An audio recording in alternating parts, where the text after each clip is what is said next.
I just found out that my daughter's father got restationed out of the country. My whole world just got flipped upside down. Yeah. And now I need to know if I'm gonna have a partner that's gonna stick with me through every battle.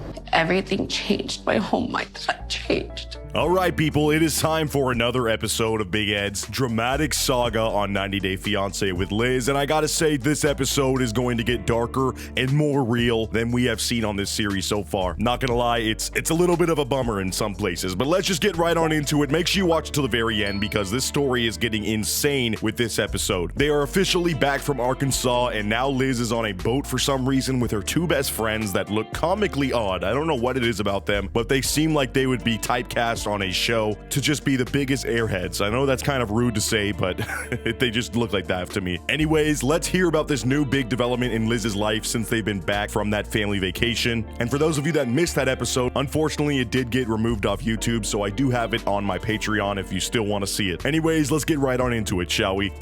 How have things been since you got back? So I am gonna go back to work full time again.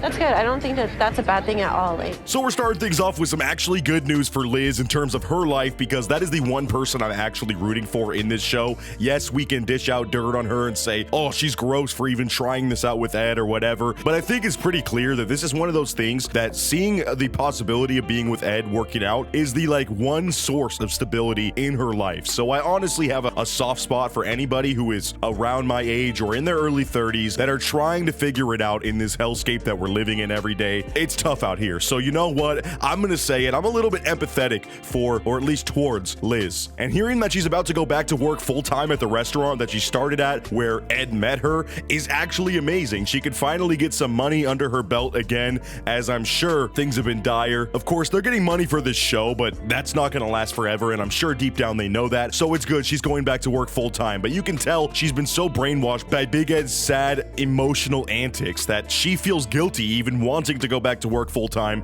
because she's gonna be away from him. That is how codependent they both are. And instead her friend's like, no, that's a good thing. Why are you not acting like it's a good thing to go back to work? I burned through my savings, and not having anything in my savings anymore is really stressing me out. Also, I wanted to give Ed more of my time.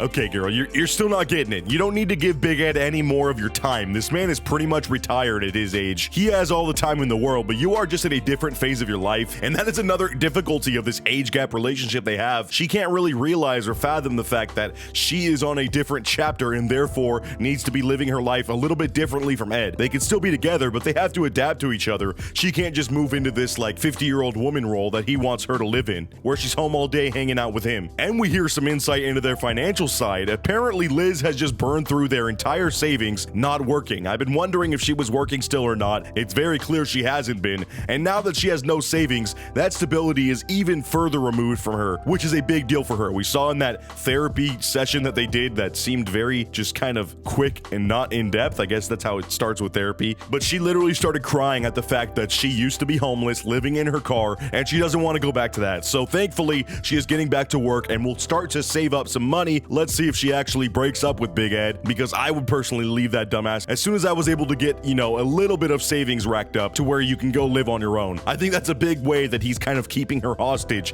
in this relationship, is the financial side of things and making sure that she never has money of her own.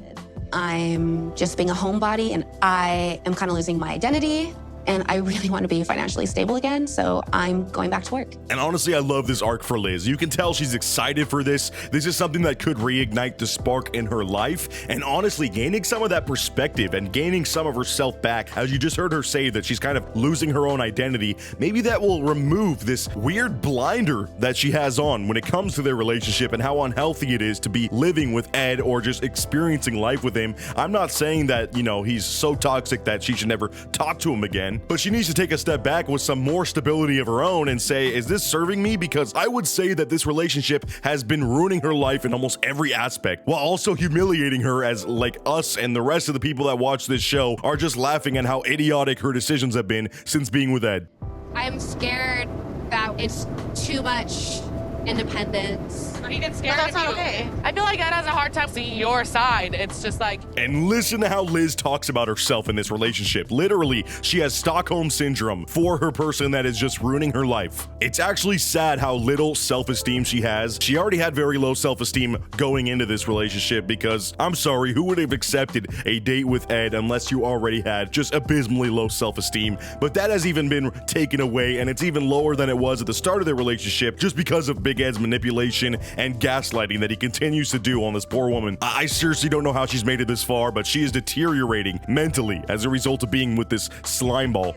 he's damn lucky So to have lucky. you. Like your biggest complaint is you want to go work and make money. Like, And while the friends are not very good at articulating this, I agree with them. It's actually ridiculous that Liz is making a big point about being worried of how Ed is going to react to her working full time. Like, I don't know about you guys, but if you're in a relationship, I would appreciate if my partner was like, you know what, I'm gonna go out and strive to make us more money so that we can live more comfortably. And instead, Ed is like, no, hey, look, we got this show. We're gonna be rich forever. Everybody loves us. You don't have to go work. Just stay here and we can give each other awkward massages on this new massage table I got, please. So another reason why too, like I wanted to go back to work full time again. I just found out that my daughter's father got restationed out of the country.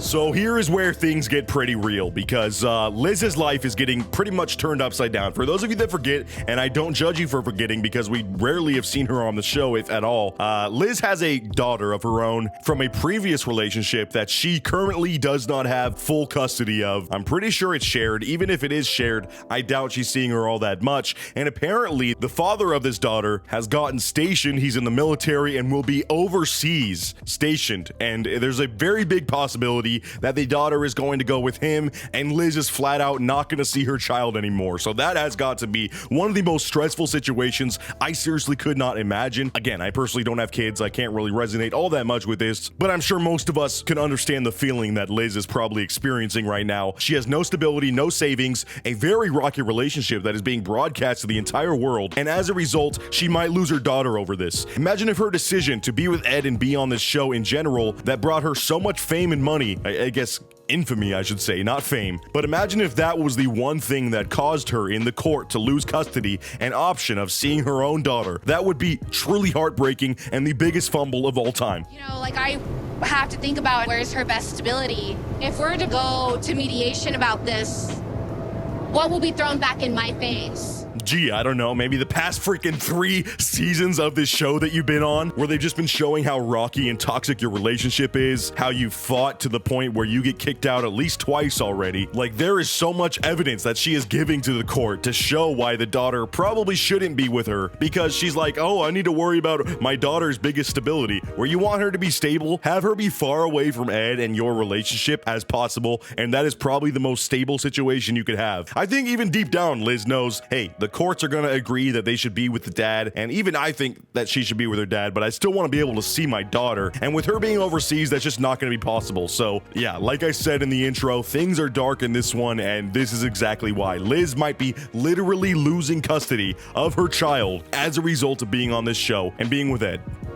My whole world just got flipped upside down. yeah. And now I need to know if I'm going to have a partner that's going to stick with me through every battle. Yeah. Because I need him now more than ever. And watch, dude, okay, watch. Now that Liz is going through this life-transforming event and she needs Ed more than ever, this is the time where he will most likely not step up to the plate and either cause a ridiculous fight due to his insecurities or just straight up abandon her ass emotionally. Because he is such a child, he is not equipped to deal with any of this. He probably sees it as an inconvenience to him instead of actually thinking about how detrimental this is to his partner's life. Because he is that emotionally immature. We've seen it happen before. I truly will not be surprised if this causes some big fight and he just flips out on her for like trauma dumping on him or something. He's going to spin it some way that just makes him look like an even bigger a-hole than we already thought he was.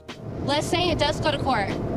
How the hell am I supposed to prove that Ed and I are going to make it? We're not married. Yeah. We're bickering all the time. On your 10th breakup, you threw away a $15,000 wedding ring or however much it cost. Like, there is literally just a list you could go down that is hours long. And like I said, all you have to do is turn on this show and show a single episode of them fighting over, you know, him teaching her how to do photography or whatever it might have been. And that court is going to be like, yeah, best odds are with the father. Let's sign over custody to him. So yeah, that's what's going on in Liz's life. Now it's time to bring Ed into the formula as they are house shopping. I don't know how this is happening. Again, the show must just be paying them some buku bucks right now that they are hoping to cash in for a house, which is probably the smart thing to do because I didn't know this, but apparently Ed has been renting his home and his lease is up. So yeah, they're shopping around. They're about to see and tour a $1.25 million house, which I know sounds like a lot, but I guess this is California. It might not get you all that much. The most hilarious thing of this, though, is they walk into this god-awful modern monstrosity. I'm sorry, but this aesthetic is so played out and terrible. It will be seen as the same tackiness that we see early 2000s homes with all the wood in the kitchen. Like, there's all this fake marble, but Ed is loving it because he keeps going on about how he loves design so much. And you can actually see Liz's eyes rolling as she has these massive problems surmounting in her life currently. And meanwhile, she has to sit next to this meatball as he's like, oh, I love mid-century design. I'm very big on aesthetics, and Liz just wants a house with a roof. I am the one that cares about the actual details of this house, so I'm gonna be the one choosing because she has no taste. Like, have you noticed this man just takes every opportunity to put her down as well? I swear, he doesn't actually want a girlfriend. He just wants somebody younger than him that won't stand up to his bullying. Design is really important to me, and it's a side of me that Liz is getting accustomed to. For example, she still calls a sofa a couch. Like, just hear how he says that. It sounds so condescending. She calls a couch a sofa. Can you believe it? She is so third world. Oh my god, she is not cultured at all. She doesn't even know the difference between a couch and a sofa, and I just want to smack her upside the head for saying it. Like, dude, chill the hell out. Who cares what she calls it? It's just something you sit on. And also, we've seen your outfits. We've seen your entire decor in your old house. You can't be saying you are a tastemaker right now, my dude. Please, chill on this. So it's listed right now at 1.295. Wow. Yeah, this would be a stretch. It would be. And Ed's reaction to hearing this price to the house is actually hilarious. I don't know why you're going out touring. Like, I would actually be annoyed. Honestly, I'm on Ed's side here. I would be hella annoyed if I had a realtor and I told them my budget and they're out here touring me on stuff I can't afford. But I was gonna say that his reaction here is like when you go into like a high fashion designer store or something for the first time. Like, I was in a La Creuset store, if that's how you pronounce it. La Creuset, I don't know, but they're these expensive ass pans. I didn't think it could be that expensive. But I'm over here looking at a Dutch oven and I asked the person how much it is because there was no price listed and it was like $500 something. And you know that awkward feeling when you're told a price and a person's helping you and you just know that you cannot afford it, so you awkwardly are like, oh, okay, let me look at my accounts, perhaps I can move some assets around and I'll think about it, thank you. And then you just walk out of the store hella awkward, feeling like a little porby because you just simply cannot afford that stuff. That is what Ed is experiencing right now. Instead, the realtor's like, okay, you guys are broke, whatever. I'm gonna hang out front. You guys can still look around and kind of dream about what you can never afford, and I'll lock up when you're gone. I just want to make sure we're like emotionally stable before we continue looking. I think I'd want to move out of San Diego. And wow, another freaking bombshell. I don't know why they decided to have this conversation in this house they can't afford while the realtor is somewhere else waiting for them to lock up. A little bit awkward, a little bit rude, but I'm sure she understands they're filming a show here. Liz is like, look, you know what? We need to be emotionally stable before we look at a house, which is hilarious. She's saying that as they're touring a house. Like, what? You couldn't have said this 2 weeks ago before they started all this and started interacting with this realtor and everything, but never mind that. She's saying, you know what? We need to move away from this city that we are currently touring a house in. Like, all of this could have been said so much earlier. I know this is a recent development with her daughter and they're just getting back from Arkansas and all that, so it's a lot going on, but come on, Liz, this is not the right time to be saying this. But let's see how Ed reacts because he seems to love this city so much. I believe they live in San Diego, to where it's almost a part of him, so he might even be offended that she's bringing this up. Oh, really? Would you consider moving elsewhere? And where were you thinking? Let's just say that is that's not the reaction you want to see. I mean, look at Big Ed's face here. He's usually pretty bad at hiding his emotions, and he looks almost pissed off that she's even bringing up this idea that she moves away from his dream city that he just has such an empire in. You know, he's ridden his Vespa across every street of this town 50 times over. He knows it like the back of his hand. He doesn't want to be moving away, all right? I don't care. I just want to be with you. Realistically, there's nothing here for me. And Liz basically explains the entire city just reminds her of their terrible engagement party, their terrible friends they both have, the amount of fights they've had, the breakups, all of that. And I agree, honestly. Maybe them moving away, going to Alaska or something, could not only be amazing fire content for the show, but is just probably going to be good for their mental health, because you know what? Sometimes you need that fresh reset, a restart in your life, especially if you're, committed to your partner. That's all you really need. And that's basically what Liz is saying here, but I get the feeling that Ed is not buying it or not interested at all. Everything changed. My whole mindset changed. The way that I see us. And Liz is over here literally having an emotional breakdown, talking about how she is just so not confident in their future, so worried about her future of her life, the daughter situation. And it is incredibly sad, obviously, and it's an important conversation to be had. But I keep thinking about the environment that they're having this conversation in. Is the realtor literally just sitting in the landing, like near the front door on her phone, wondering why the hell these people are having this emotional therapy session, like crying? Both of them have tears in their eyes, talking about their future, the instability of their relationship, all of this stuff. And she's just like, God dang it, dude. I got another showing in 20 minutes. Can you guys please leave so I can lock this damn house up and leave? This, Riley, that's what's important. I like that. I like what you're saying. So Ed has an interesting way of wording this here. He says, we are important. Our relationship is what is most important. So if you want to move, I guess we can move. He didn't really say he also wants to move, but he basically said, I like what you're saying. So we'll see if this actually comes to fruition, if they move away. I would be very shocked, because I feel a life decision that big, Ed is not going to let Liz make, even though it probably would be good for both of them. He is so stubborn and stuck in his ways with his old man mindset that I don't think he would let her, do that or even entertain the idea all that much. So let's see. Maybe next episode is more house shopping, but I honestly think we are due for another big breakup or fight. And I honestly do hope the best for Liz, that she can keep her child, because that is something that is much bigger than this show, and honestly heartbreaking that she's going through that. Anyways, this episode's been long enough. Let me know what you thought down in the comments below. Shout out to my Patreon and all the supporters over there. And once again, you can catch the last episode that was blocked on YouTube over there, as well as more content featuring face cam. As always, I'll catch you guys in the next video, and until next time, peace out.